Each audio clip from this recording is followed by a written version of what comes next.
Le titre de ce livre, c'est L'homme spirituel. Il est écrit par le bien-aimé frère Watchman Nee. Nous sommes toujours à la troisième grande partie de ce livre, chapitre 4, la troisième grande partie, chapitre 4, petit 3. Chapitre 4, petit 3. Pitié pour soi-même, amour de soi, crainte la souffrance, recul devant la croix, voilà quelques-unes des manifestations de la vie psychique, car son premier mobile est son instinct de conservation. Il lui répugne énormément de subir une perte, sous quelque forme que ce soit. C'est précisément pour cela que le Seigneur nous appelle à régner le moi et à prendre notre croix pour écraser notre vie naturelle. Chaque croix qui passe devant nous est une invitation à abandonner notre vie propre. Nous ne devons tolérer l'amour de nous-mêmes sous aucune forme. Notre devoir est de livrer notre vie par la puissance de Dieu. Si nous sommes préparés à prendre notre croix dans les dispositions que le Seigneur a manifestées pour prendre la sienne, nous constatons que la puissance de sa croix demeure en nous et nous rend capables de perdre notre vie naturelle. Chaque fois que nous prenons la croix, notre vie psychique subit une perte. Chaque fois que la croix est si convenue, la vie psychique est nourrie et conservée.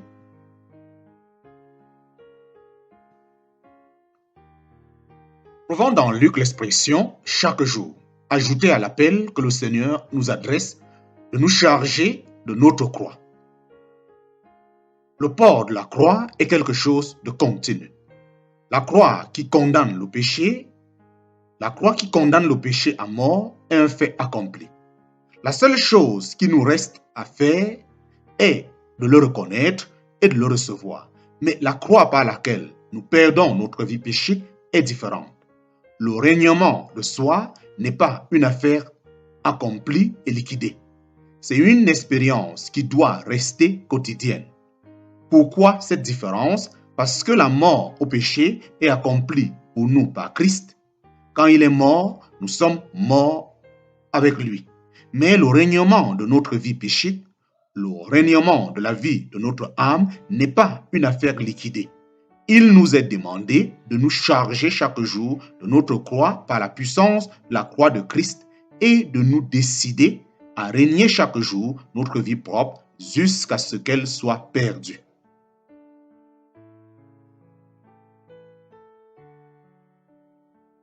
La renonciation à notre vie naturelle n'est pas quelque chose qui s'accomplit une fois pour toutes. En ce qui concerne le péché, il nous suffit d'accepter l'œuvre de la croix, en parenthèse, Romains chapitre 6, verset 6, et immédiatement, nous sommes libérés de sa puissance et de notre asservissement à ce tyran. La chose peut être expérimentée en un instant et nous assurer une parfaite victoire. Mais la vie propre doit être surmontée pas à pas. Plus la parole de Dieu pénètre profondément, en parenthèse, Hébreux chapitre 4, verset 12, et plus le Saint-Esprit parachèvera l'union de la vie de notre esprit avec le Seigneur Jésus. Comment des chrétiens peuvent-ils régner le moi quand il leur est encore inconnu? Ils ne peuvent régner que cette partie de la vie psychique qu'ils ont déjà découverte. La parole de Dieu doit mettre notre vie naturelle à nu toujours davantage, pour permettre à la croix d'approfondir toujours plus son œuvre. C'est pour cela que la croix doit être portée chaque jour. La croix est l'amour de l'âme pour le monde. La croix est l'amour de l'âme pour le monde. De nouveau, le Seigneur prend la parole. Souvenez-vous de la femme de Lot.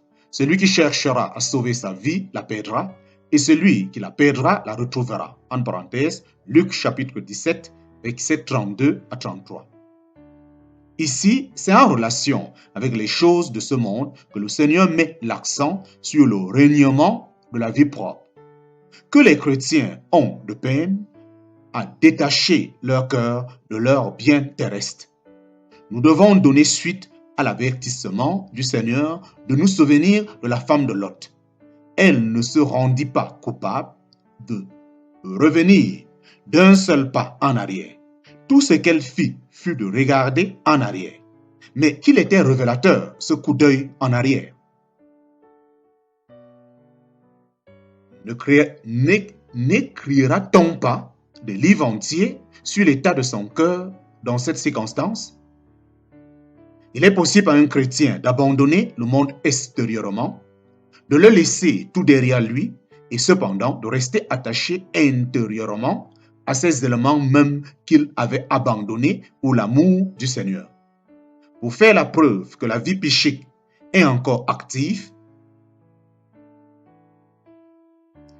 pas besoin qu'une personne consacrée retourne au monde et rentre en possession des biens qu'elle avait abandonnés. Il suffit qu'elle reste en arrière. Il suffit qu'elle regarde en arrière un regard qu'elle ait. Il suffit qu'il ait en arrière un regard de regret. Quand la vie de l'âme a vraiment été brisée, il n'y a rien dans ce monde qui puisse de nouveau émouvoir le cœur du chrétien. La vie de l'âme, c'est la vie du monde. Aussi l'âme est-elle attachée aux choses du monde. Ce n'est qu'après s'être révélé prêt, pratiquement à offrir sa vie psychique à la mort, que le croyant pourrait, sans broncher, mettre en pratique le sermon sur la montagne. Bien que dans ce sermon, nous ne trouvions dans la bouche du Seigneur aucune mention de l'œuvre de la croix, nous savons bien ce qui en est, à moins d'avoir expérimenté l'identification avec Christ dans sa mort. Non seulement la mort au péché, mais la mort à la vie propre. C'est en vain qu'on essaiera d'observer les enseignements que le Seigneur a donnés sur la montagne. Seul un chrétien qui a livré sa vie psychique peut spontanément abandonner son manteau quand on lui a enlevé sa tunique. Celui dont la vie propre a été livrée à la mort en a fini avec les choses du monde. Aucun gain n'est possible dans la vie spirituelle sans une perte correspondante. Nous ne pouvons pas mesurer nos vies par les gains réalisés. Elles doivent être mesurées par les pertes subies. Notre vraie capacité n'est pas déterminée par ce que nous avons pu retenir, mais par ce que nous avons pu lâcher. La puissance de l'amour est attestée par sa capacité de sacrifice. Si nos cœurs n'ont pas rompu avec l'amour du monde, la vie de notre âme a encore besoin de passer par la croix.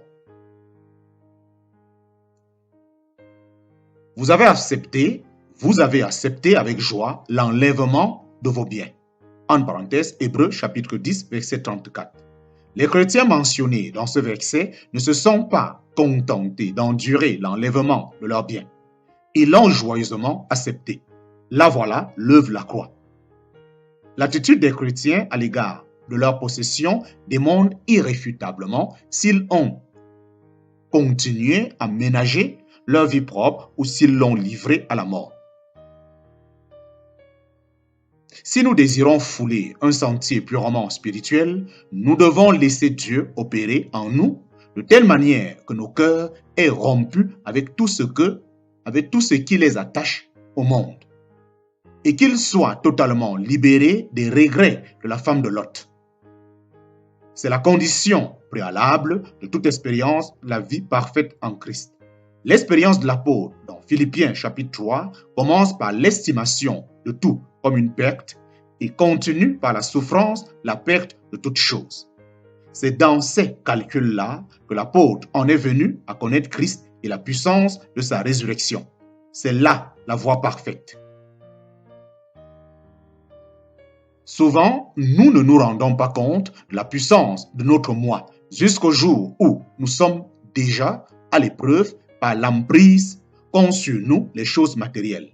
Il semble quelquefois qu'il faut plus de grâce pour perdre notre richesse que pour perdre notre vie.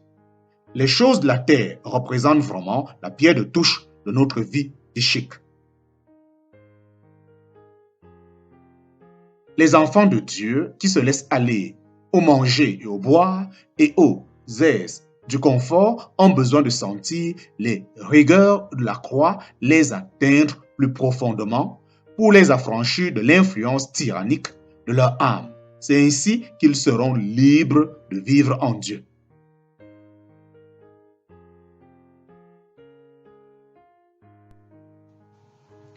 La croix et la puissance de l'âme. La croix et la puissance de l'âme. Dans l'évangile de Jean, le Seigneur Jésus revient sur la question de la vie de l'âme. En vérité, je vous le dis, si le grain de blé qui est tombé en terre ne meurt, il reste seul. Mais s'il meurt, il porte beaucoup de fruits. Celui qui aime sa vie la perdra, mais celui qui hait sa vie dans ce monde la conservera pour la vie éternelle. En parenthèse, Jean chapitre 12, versets 24 à 25. Plus loin, il donne l'explication de ces paroles. Et moi, quand j'aurai été élevé de la terre, j'attirerai tous les hommes à moi. En parenthèse, Jean chapitre 12, verset 32. Ce chapitre 12 nous présente le moment le plus prospère de la vie du Seigneur Jésus.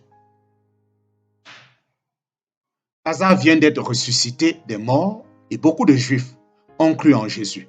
Il entre triomphalement à Jérusalem, acclamé par la populace. Même les gentils cherchent à le voir. Du point de vue humain, le calvaire ne semble plus du tout nécessaire. Ne peut-il pas maintenant attirer tous les hommes à lui sans aller à la croix? Mais il sait ce qui en est. Bien que son ministère semble fructueux, il réalise qu'il ne peut pas donner la vie aux hommes sans aller à la mort. Le calvaire est le seul chemin du salut. S'il meurt, il attirera tous les hommes à lui et pourra leur donner la vie à tous.